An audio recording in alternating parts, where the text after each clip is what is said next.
Okay, so we make contractions like this. We've made these contractions before. I'm sure that you guys have done this before, especially if you guys are an advanced level student. So let's just review and then we'll discuss also the pronunciation of it, okay? So what are the contractions?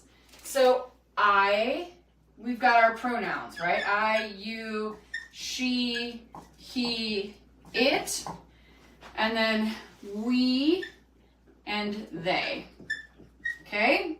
Those are our pronouns, or in this case, they would be our subjects, okay?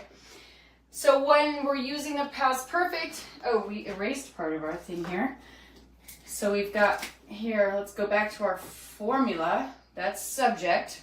Remember, English is a subject, verb, object language.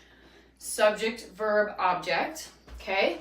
So we have our pronouns or subjects here. Next, we need has or have. Okay, actually I'm going to put these all over here so we can see all of them. And they, okay. So let's put the correct forms of the verb to have in with the subject. So I, you, she, he, it, they, or we and they. I have, you have, he, she, and it has, great. We have and they have. Okay, so you're using the verb to have in its present form. And very simply, we only change that third person just like in present tense. Okay, so I have, you have, she has, he has, it has, and we have, and then they have. Okay, great. Now let's combine those and make the contractions, okay? So how do we make these contractions? That one is not a good marker. Thankfully I've got tons of them. I made that in the garbage, by the way. I have goes to I've. You have goes to you've. He, she, okay, let's just do all of these. She's, he's, it's, okay. We, let's see, we've, and they've. Now,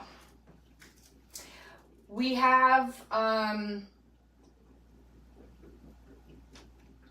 so what's tricky about she's and he's and it's, what's tricky about that, you guys?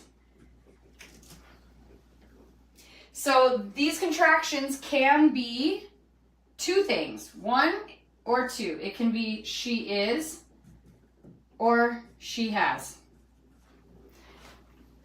Okay, same here. He is or he has. It is or it has. But you guys probably already know that.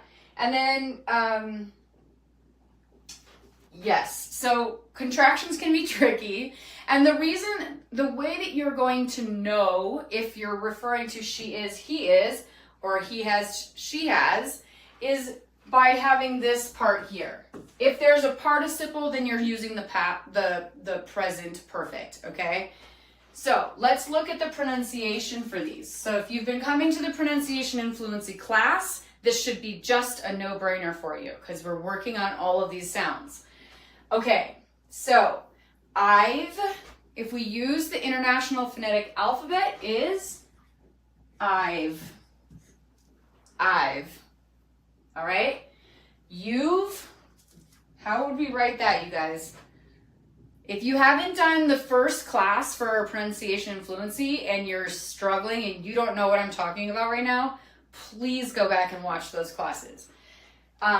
Pronunciation and fluency is probably, in my opinion, is probably one of the most important pieces that people can do to help themselves feel comfortable speaking and learning English and using it out in the world. If you know, maybe you use English in your work, or maybe you use it with your friends or your husband or your children, who knows?